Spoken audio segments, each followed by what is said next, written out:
اور انسان بنانے کے بعد زندگی جیسی عظیم الشان دولت سے ہم سب کو نوازا، زندگی میں قابل فخر ایمان دیا، اور سب سے بڑا کرم یہ فرمایا کہ ہمارے پیارے آقا سب امت کا مکی شفیع المذنبی جناب رسول اللہ صلی اللہ علیہ وسلم کی امت میں پیدا فرمایا۔ میرے محترم، ہم اور آپ جس مہینے میں چل رہے ہیں، یہ مہینہ اسلامی کیلنڈر کے اعتبار سے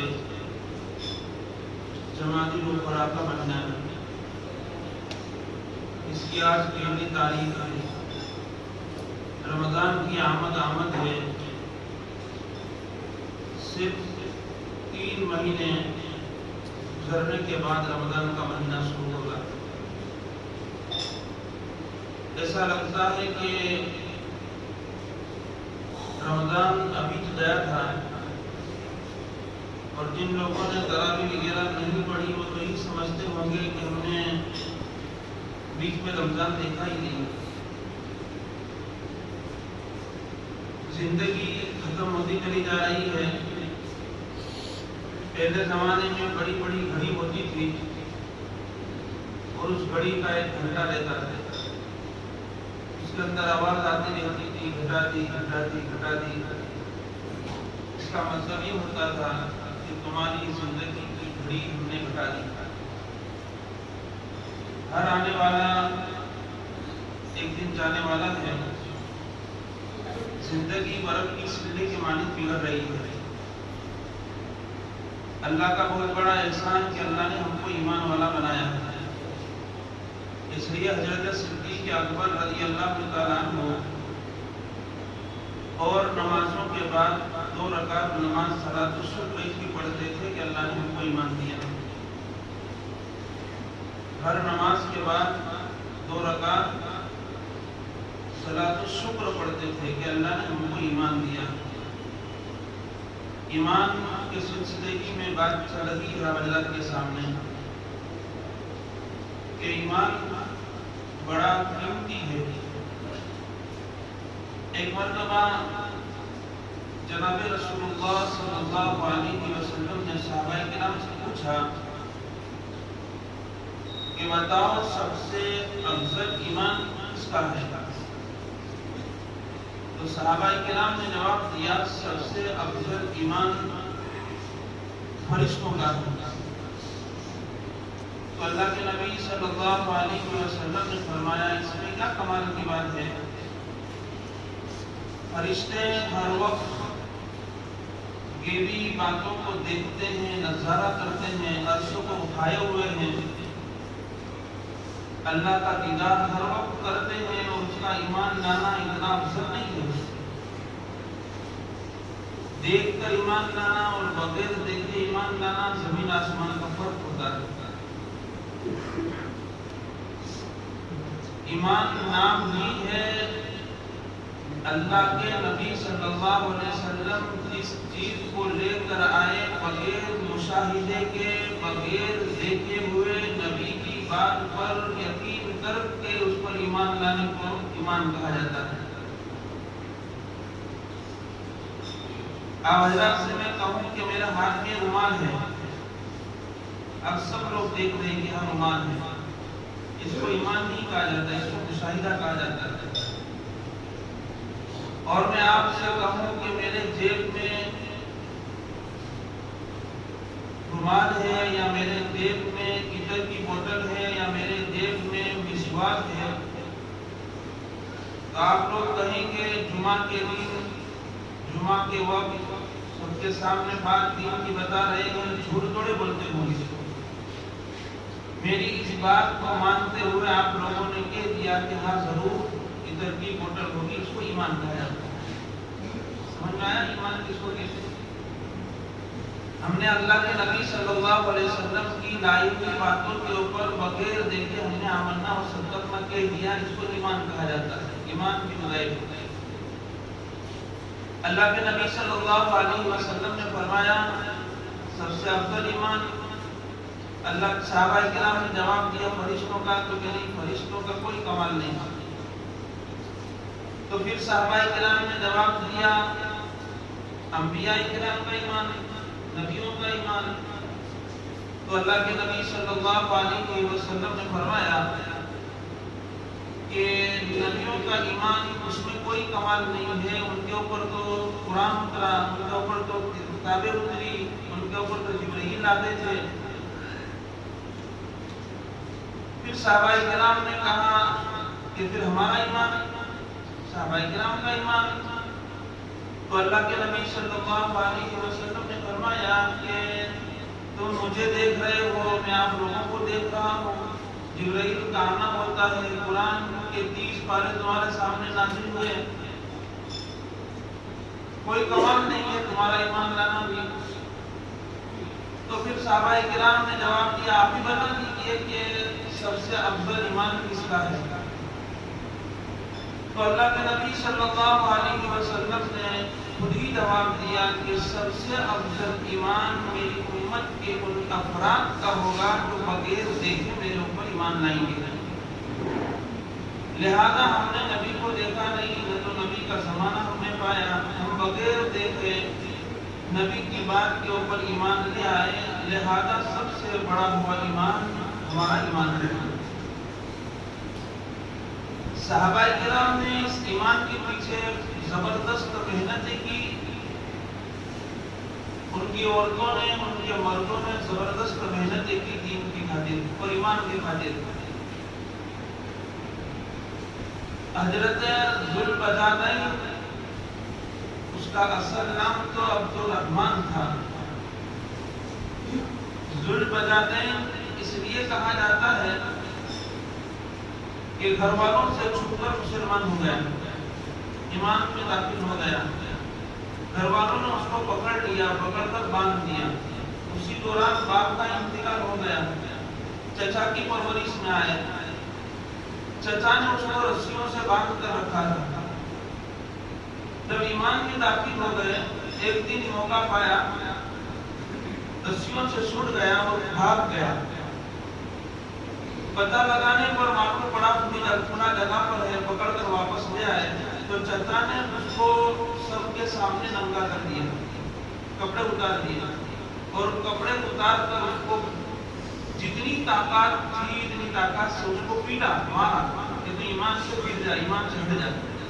لیکن وہ ایمان سے کیا ہٹتا، ایمان اور مضبوط ہوتا چلا گیا. ننگے ہونے کی حالت میں اس کو چھوڑ دیا، کپڑا نہیں دیا، جتنے کپڑے تھے سب چھین لیے. ماں سامنے دیکھ رہی تھی، ماں کو رحم آ گیا، میرا لڑکا میرے سامنے بہینا اور جا رہا ہے گھر کو چھوڑ کر.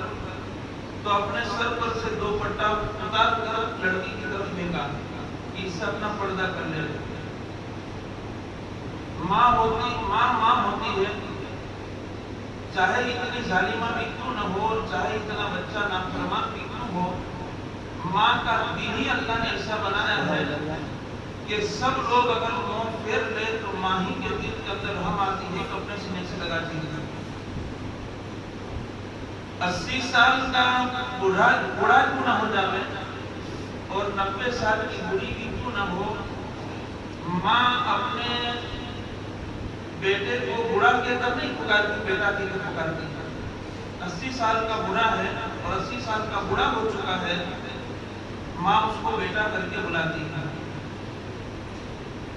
آج ہم نے ہماری ماں کی اور ہمارے باپ کی قدر کو ہم نے پہچانا نہیں. دنیا کے ناپاک لوگوں کو خوش کرنے کی محنتیں ہم کر رہے ہیں صبح سے شام تک.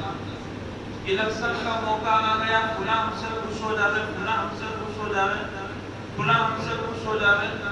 شادی بیاہ کا موقع آیا، فلاں خوش ہو جاوے، لیکن ماں گھر میں رو رہی ہے، ماں گھر میں رو رہی ہے اور دنیا کو خوش کرنے چلا ہے. اللہ کو ناراض کر کے، اللہ کے نبی کو ناراض کر کے، ماں کو ناراض کر کے اپنے آپ جہنم موڑ کر لوگوں کو خوش کرنے کی فکر میں لگا ہوا ہے. ماں کی خدمت کو ہم نے پہچانا نہیں اور باپ کو ہم نے سمجھا نہیں کہ کون ہے. ریاض کی حکومت کے اندر ایک عدالت میں کیس آیا